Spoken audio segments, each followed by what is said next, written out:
So hello guys and welcome in certified देसी मानस्टैक 2023 course. And इस course में आप लोग मानस्टैक को पूरा शुरू से लेकर एंड तक सीखने वाले हो। ये जो कोर्स है वो बहुत ही शॉर्ट होगा। एंड उसके बाद आप लोग सर्टिफिकेट भी मिल जाएगा आप लोगों को, क्योंकि इस कोर्स को ख़त्म होने के बाद हम आप लोगों को एक टास्क देंगे। वो टास्क कंप्लीट करने पर आपको जो है सर्टिफिकेट मिलेगा, वो भी बिल्कुल फ्री। तो देखते हैं, ये एक इंट्रोडक्शन वीडियो है। तो हम लोग इस वीडियो में जानेंगे कि मान एक्चुअली होते क्या है, क्यों हम मान को यूज़ करें। तो ये सब हम लोग इस वीडियो में जानने वाले हैं। तो सबसे पहले देखो मान क्या है। तो मान जो है 4 टेक्नोलॉजीज़ को हम लोग शॉर्ट में मान कहते हैं। इनमें से एम का मतलब होता है हमारा मोंगोडीबी, ठीक है, जो कि हमारा डेटाबेस है। उसके बाद ई का मतलब होता है एक्सप्रेस, आर का मतलब होता है रिएक्ट एंड एन का मतलब होता है नोड, ठीक है। तो ये चीज़ है क्या, देखो ये जो मोंगोडीबी है ये एक डेटाबेस है, ठीक है।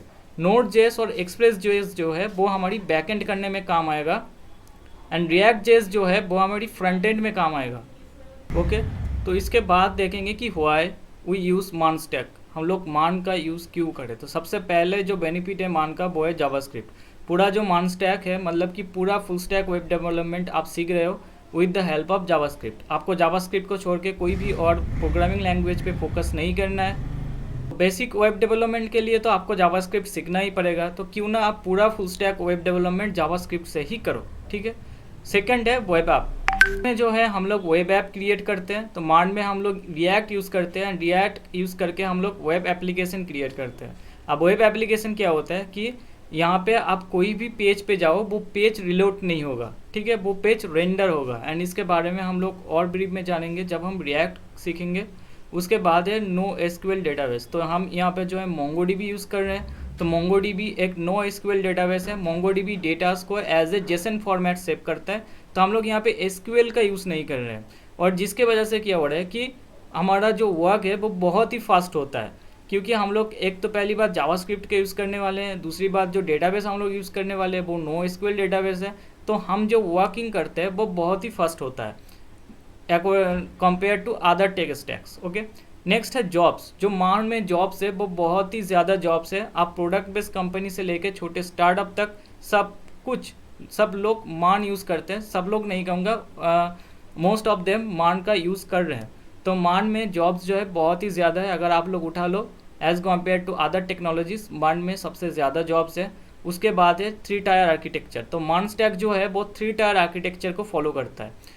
अगर आपको नहीं पता 3 टायर आर्किटेक्चर क्या होता है, तो यहाँ पे देखो, तो ये है 3 टायर आर्किटेक्चर। मतलब कि यहाँ पे 3 टायर्स होगा। सबसे पहला जो होगा वो होगा हमारा क्लाइंट, मतलब कि फ्रंट एंड। उसके बाद हमारा सर्वर, उसके बाद हमारा डेटाबेस, ठीक है। तो क्या होगा, हमारा जो क्लाइंट है वो सर्वर से कनेक्टेड रहेगा, जो सर्वर है वो डेटाबेस और क्लाइंट से बोथ कनेक्टेड रहेगा। तो क्या होगा, जब क्लाइंट को कोई डेटा चाहिए होगा या क्लाइंट को कुछ आपको इन्फॉर्मेशन चाहिए होगा, तो ये क्या करेगा, ये सर्वर को एपीआई रिक्वेस्ट भेजेगा। अब सर्वर क्या करेगा, अगर उसमें उसको कुछ डेटा लगेगा तो वो क्या होगा, डेटाबेस से रिक्वेस्ट भेजेगा एंड डेटाबेस उसको डेटा आके देगा, ठीक है। अब वो क्या करेगा, उस डेटा को या फिर उस इंफॉर्मेशन को अपनी तरह से फॉर्मेट करके वो फ्रंट एंड पे भेजेगा थ्रू दिस एपीआई रिक्वेस्ट। तो एपीआई रिक्वेस्ट क्या है वो भी हम लोग डिटेल्स में पढ़ेंगे जब हम लोग एपीआई इंटीग्रेशन सीखेंगे। तो अभी के लिए आप ये 3 टायर आर्किटेक्चर समझ के रखो कि 3 टायर आर्किटेक्चर में जो है 3 लेयर्स होते हैं। वो होगा क्लाइंट, सर्वर और डेटाबेस। यहाँ पे जो क्लाइंट होगा वो हम लोग रिएक्ट जेएस का यूज़ करके बनाएंगे। जो सर्वर होगा वो वहाँ पे हमारा नोड जेएस, एक्सप्रेस जेएस चलेगा, और जो डेटाबेस में होगा वो हमारा मोंगोडीबी चलेगा, राइट। उसके बाद है प्रीक्विजिट। तो आपको मान स्टैक इस कोर्स को करने से पहले या फिर मान स्टैक की कोई भी कोर्स करने से पहले क्या पहले से जानना चाहिए।